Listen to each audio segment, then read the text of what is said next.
Well, happy Monday. I guess to give you a little opening statement. Football team has got the day off. I guess no classes today, and so hopefully they're on their iPads watching a lot of tape. But it was nice to get out of the Georgia Tech game with a W and come back here and put that chapter behind us and move on to the next one. So I had some good meetings yesterday, I think our just kids keep marching on. So looking forward to another great week of practice and head up to Syracuse to play a very good football team. A lot of familiarity with a lot of guys on their staff. I know 5 guys on their staff. Obviously know Scott Schaefer. Got a lot of respect for what he does, how he does it. I know it'll be a tough football team because he preaches toughness like we do. And I know we'll have those guys ready to play. They've had a couple tough weeks here as of late with South Florida and Virginia and lost to LSU where they played them tough. But I know what kind of football coach he is and person he is, and he'll have those guys cranked up. I think the last 2 times we've gone up to the Dome, it's been a couple tight ones, some one-point games, and obviously we have them in the Dome, so we'll have to be prepared for the environment up there and everything else that goes with it. So I guess we'll open it up for questions. Anybody? You guys running Kiwis, sir? Say that again? Schaefer. What about? Running Kiwis? Kiwis? Yeah, that's an old story. Any questions? Hey guys, we're ranked to the top 25 yesterday for the first time since 2010. Does that resonate at all with this group? You know what? I came in here last night and congratulated them. But really, what does it mean? It doesn't mean a thing until the end of the season. All those preseason rankings. I told them, there's probably 5 to 7 teams that were preseason top 25, and where are they now? And it's the same thing midseason. The great thing is, they were nowhere on the radar. They weren't even a blip a week ago. And, we talk about earning respect, and you do that every week, and our kids earned it. It wasn't something they were given to preseason. So it's something they did on the field to get that accomplishment. It's huge for them. So I'm happy for them. In the same respect, what does it mean? We know it doesn't really mean a thing. It didn't mean a thing last week or the week before. It didn't matter, in the preseason. So we'll take it one week at a time, and it's just a number. We're more than a number. We've got a bunch of individuals in here that play as a team, and that's what it's all about. So, it is what it is. When you looked at the schedule and saw so many games on the road early, did you have any comparison to draw on how you were going to prepare for that, how to prepare your team for it? How did you prepare for that? You take it one game at a time, and that's kind of how we've done it. I didn't come in at a team meeting with the guys and say, hey guys, I don't know who set this schedule up here and put it up on the overhead here, and go, I don't know how we're going to do this, or hey, this is the plan for all these away games. We just take it one. It doesn't matter if you're on the road or at home. I think the thing you look at is, you talk to your wife at home at night going, oh, look at this schedule, honey. If we struggle early, putting the pieces together, it's going to make for a rough, even home games, to get the kids excited, who's showing up. But we've set it up pretty nice. We've gone on the road. We've taken care of business. And it's not easy on the road. I don't think there's another team in the country that's played 4 of their 6 games on the road. If there is, I want to talk to that guy and see what he did. But I think our kids have done a heck of a job reacting. And, we talk about going on a business trip. And, it's really that. It's a business trip, and, it's not vacation. We're not going to Disney World. We're going to jump on an airplane. We're going to go down there. We're going to take care of business, and we're coming home and take care of business at home. That's what the attitude we've taken is. It's a business trip, and they've done an unbelievable job. And we got another one coming up. So. What does winning on the road do for a group of young men that you don't normally see when you have a home schedule? I think it does a lot for them. I think winning anywhere does a lot for a kid's confidence. Anytime you can go on the road, in a different environment, different stadium, some are on top of you, some are behind you. The field is the same, but it's a different environment. You got the fans are against you, different locker rooms. Some are bad locker rooms. It's bad on the coaches. We had a press box about as big as this podium up there last week. We had cold showers down there. There's all kinds of. Nobody took a warm shower last week after the game. But you didn't hear one word of our kids. It was business, and I took my cold shower and liked it. So that's what it was all about. I think it's just a number, but it's a record. That's something that hasn't been in 5 years. Is that a tangible sign of success as you look to build toward?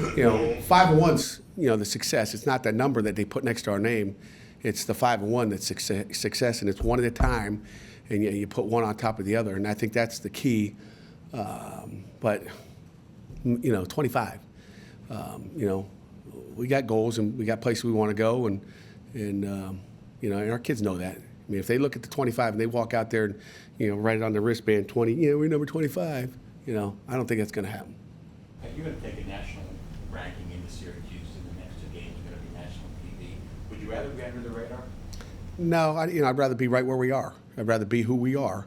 And I told them last night, hey, with what does it, number 25 mean? It means that you might be a target now. They're going, hey, we got a top 25 team coming into our house, and understand that they, every week the games get bigger.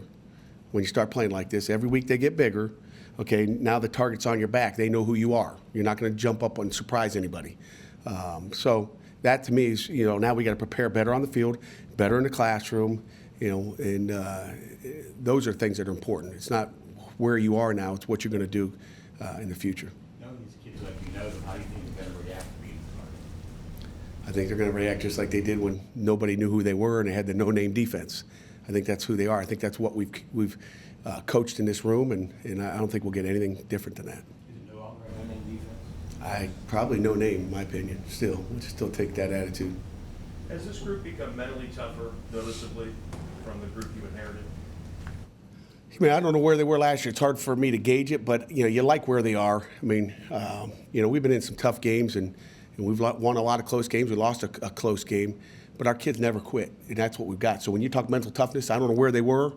If it's the same, I mean, you guys got to gauge that.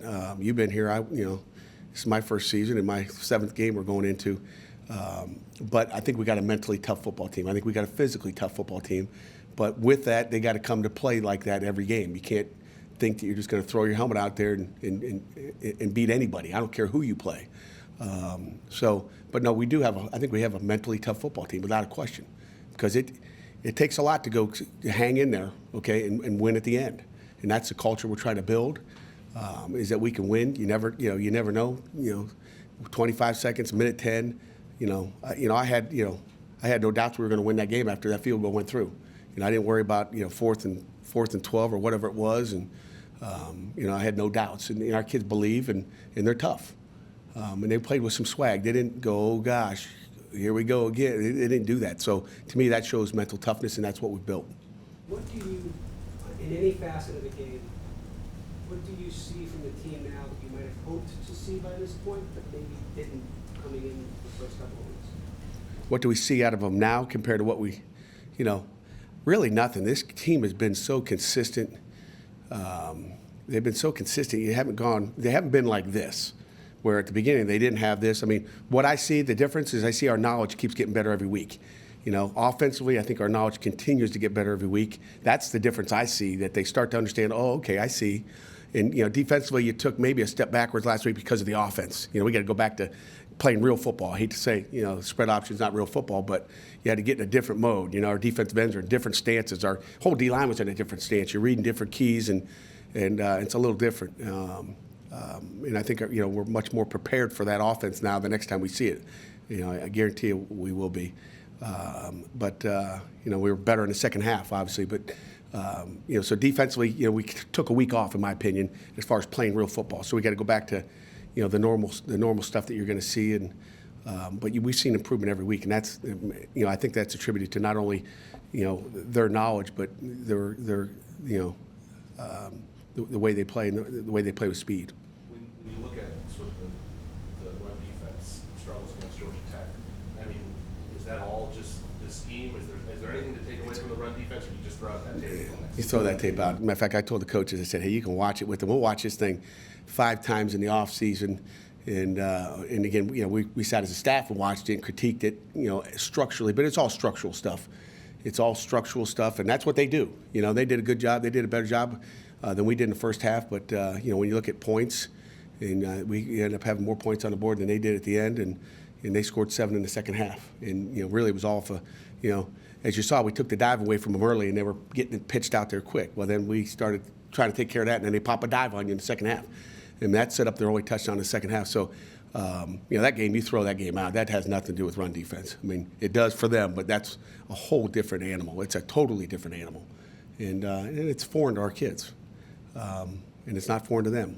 But again, I knew it was going to take us I knew there was going to be an acclimation period as far as just getting used to the speed and what they're doing. And again, they had a different game plan too. They didn't just line up and do everything they did on tape. They saw what we do and what our base was, and they adjust too. So they got guys on scholarship too, and they got coaches that get paid. It's an amazing thing. Yeah. Nathan's completion percentage is very good. Is that a product of his skill, or is that a product of play? It's all play calling, and it's all Coach Cheney. No, come on now. It takes players. Right, Nathan? Nathan, did you hear that question up here? Yeah, good. It takes everything. I mean, obviously Nathan's a very talented player. You watch him, he's one of the most accurate quarterbacks I've been around when you watch it. I mean, he puts the ball where it needs to be, very intelligent, plays the game the way it's supposed to be played, and he's been excellent. Is it play calling? Yeah, of course. I mean, you can have a talented quarterback with a bad play caller and make him look bad. We've seen that around the country, some closer than others. But overall, when you look at it, our offense has done a great job. And I think they get better week by week, and I think they trust in Nathan. Named 5 offensive line starters for 4 straight games now. How much of that factors into keeping Nate clean when he was on Saturday? It does. I mean, I don't think he got touched. He did get touched once, but didn't get sacked. And our offensive line's doing a great job. That helps. We had some flopping around going on. I still wish Bookster would get some snaps in there, and you're fighting every week to try to get him in there and get him comfortable. He's practiced pretty good every week, and I feel like we eventually are going to need him in there going. So, he needs to continue to progress and practice. But it's really helped us that O-line's been consistent out there, and we got to keep that going. You see in Nate in the training camp that made you think he could be a good starter for that? Well, I mean, both him and Chad we saw a lot of great things out of both of them. I mean, they both operated the huddle and play with composure as quarterbacks. Nathan did a great job throwing the ball. I mean, let's face it, he's been very accurate, and that's what you see more than anything. But you know what?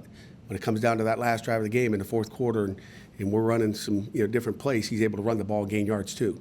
On that fourth down or third down and whatever it was, 19 that we put ourselves in. Coach Cheney and I said before he left the sideline, hey, remember, incomplete pass not good. You throw complete or gain some yards, and he put his head down and gained 3 yards, which made it a 56-yarder instead of a 59-yarder. But I think it was going to be good from Coach LaSalle. What'd you say, 56 and a half? That thing was good at least. So if he'd have gained a half yard less, would have been okay. So.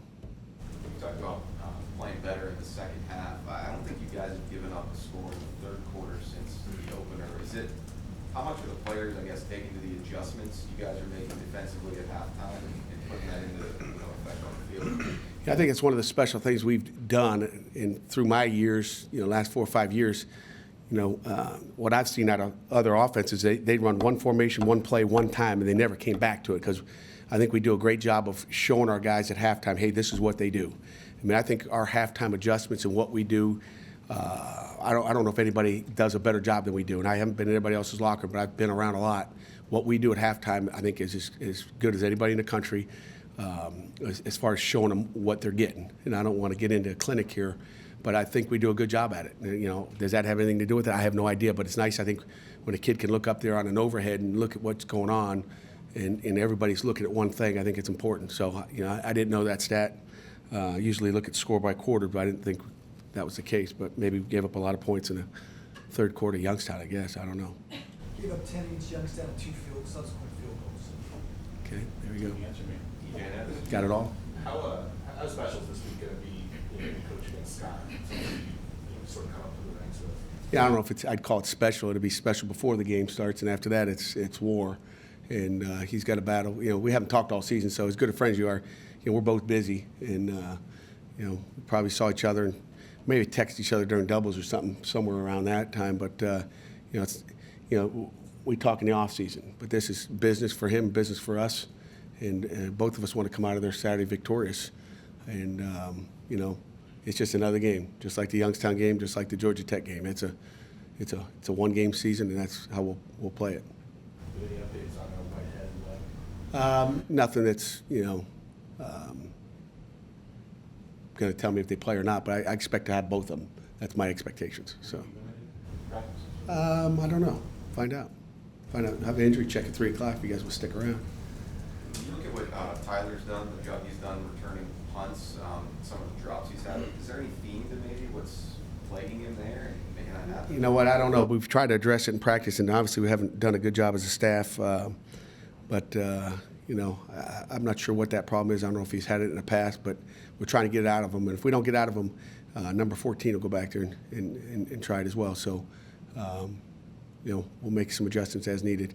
Sun was in his eyes. Is that what he told you? No. You just know I it was. observed this. Maybe. It was So directly. we got to paint his face black with that, get that black stuff all over that, make sure it doesn't get it. But it won't be this week, so we'll find out. On the other side of the punt game, what's allowed Ryan to do so well, these past 2 games, really? You know what? I've said this, and it's coaches all being on the same page and getting our players. And I think it takes time to get everything clicking. You're so worried about this, then you forget about that. But our kids do whatever you ask them to do. And in the last 2 weeks, after I think the first 3 games, maybe it was 4 games, we didn't have one inside the 20. And one of them, I think, was at Iowa. And Trey Tipton's running down the field. He's a freshman running down the field. He don't know where he's going. He needed a roadmap to figure out where to go. So maybe sometimes we had the wrong gunners on the field, but just really coaching that. And we've put a major emphasis on that in practice.